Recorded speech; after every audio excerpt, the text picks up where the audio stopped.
7 centimetre നീളവും 4 centimetre വീതിയുമുള്ള ചതുരം വരയ്ക്കുക. അതേ പരപ്പളവുള്ള സമപാർശ്വലംബകങ്ങൾ ചുവടെ പറഞ്ഞിരിക്കുന്ന അളവിൽ വരയ്ക്കുക. ഒന്നാമത്, സമാന്തര വശങ്ങളുടെ നീളം 9 സെന്റിമീറ്റർ 5 സെന്റിമീറ്റർ എന്നുള്ളതാണ്. അപ്പോൾ നമുക്ക് ഒരു ചതുരം വരയ്ക്കാം.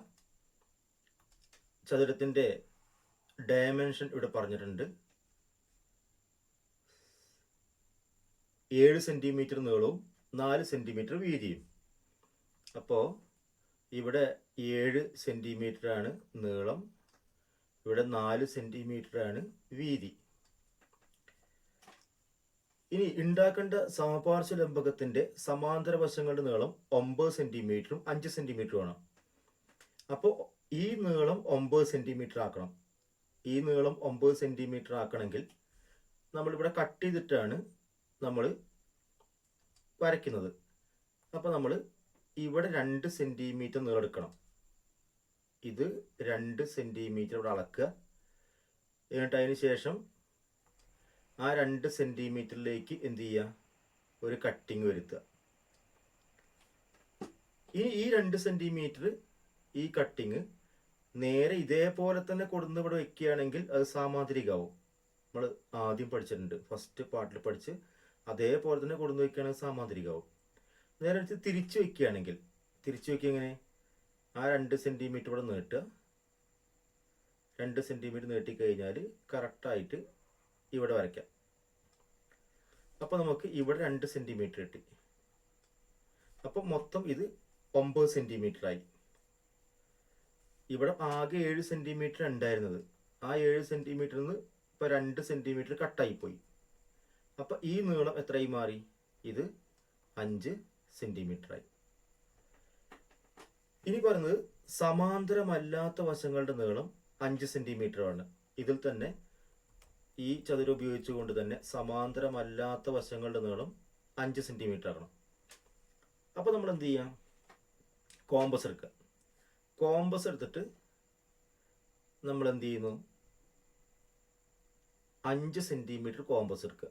കോമ്പസിൽ 5 സെന്റിമീറ്റർ എടുത്തിട്ട് ഇവിടെ വെച്ചിട്ട് നമ്മളൊരു ആർക്ക് വരയ്ക്കുക. അപ്പോൾ ആർക്ക് വരയ്ക്കുമ്പോൾ ഇവിടെ കട്ട് ചെയ്തിട്ട് ഇവിടെ വെച്ച് ആർക്ക് വരയ്ക്കുമ്പോൾ ഇവിടെ കട്ടായി. അപ്പോൾ ആ പീസ് എടുക്കുക.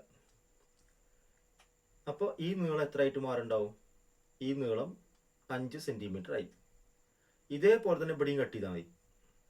ഒന്നെങ്കിൽ ലെങ്ത്ത് ഇവിടെ മെഷർ ചെയ്താൽ മതി, അല്ലെങ്കിൽ നല്ലത് നമുക്ക് എന്താണ്, ആ പീസ് എടുത്തിട്ട് നമ്മൾ എന്ത് ചെയ്യുക, ഇവിടെ എക്സ്റ്റെൻഡ് ചെയ്യുക. ഇവിടെ എക്സ്റ്റെൻഡ് ചെയ്തിട്ട് ഇവിടെ കോമ്പസ് വെച്ചിട്ട് ഇവിടേക്ക് ആർക്ക് വരയ്ക്കുക. ഇവിടെ കോമ്പസ് വെച്ച് ഇവിടേക്ക് ആർക്ക് വരയ്ക്കുക.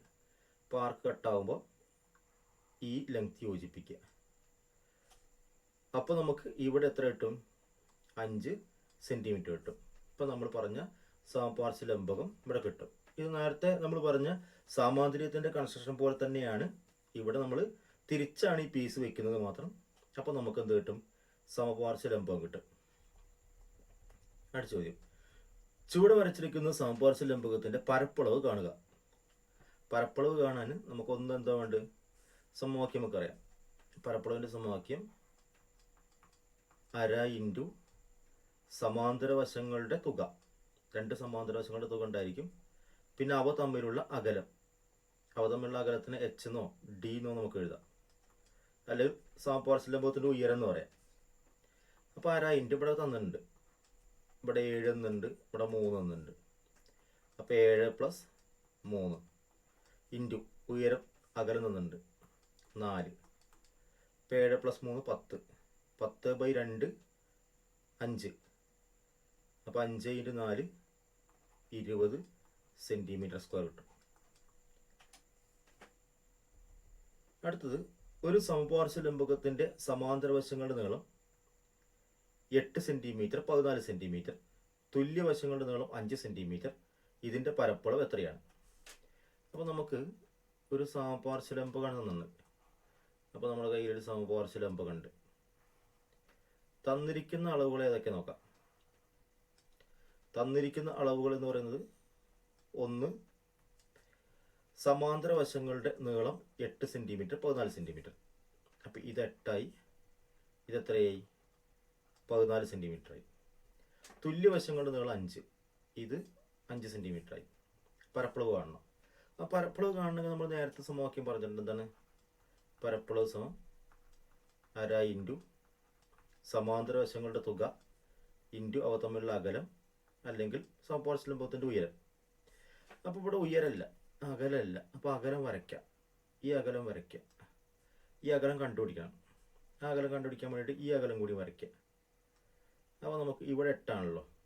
അപ്പോൾ ഇത്രയും നീളം എന്തായി മാറി? ഇത് 8 ആയതുകൊണ്ട് ഇത്രയും നീളം, ഇവിടുന്ന് ദൂരമുള്ള നീളം 8ആയി.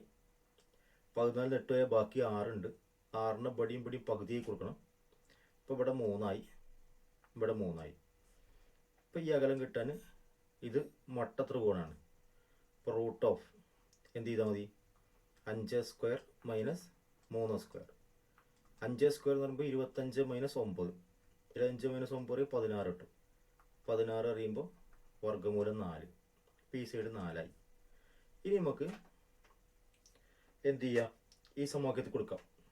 ഈ സമവാക്യം കൊടുക്കാനുള്ളതായി. അല്ലെങ്കിൽ ഇത് രണ്ട് വെവ്വേറെ കണ്ടാലും മതി. ഈ ചതുരത്തിൻ്റെയും ഈ ത്രികോണത്തിൻ്റെയും വെവ്വേറെ കണ്ടാലും മതി. ഇപ്പോൾ നമുക്ക് അര into A plus B 8 plus 14. അര ഇൻറ്റു 8 പ്ലസ് 14 ഇൻറ്റു ഉയരം 4. അപ്പോൾ അര ഇൻറ്റു 8 പ്ലസ് 14 22. 22/2 അറിയുമ്പോൾ 11. 11 ഇൻറ്റു 4 11 ഇൻറ്റു എന്ത് കിട്ടും? 4 കിട്ടും. 44 സെൻറ്റിമീറ്റർ സ്ക്വയർ കിട്ടും.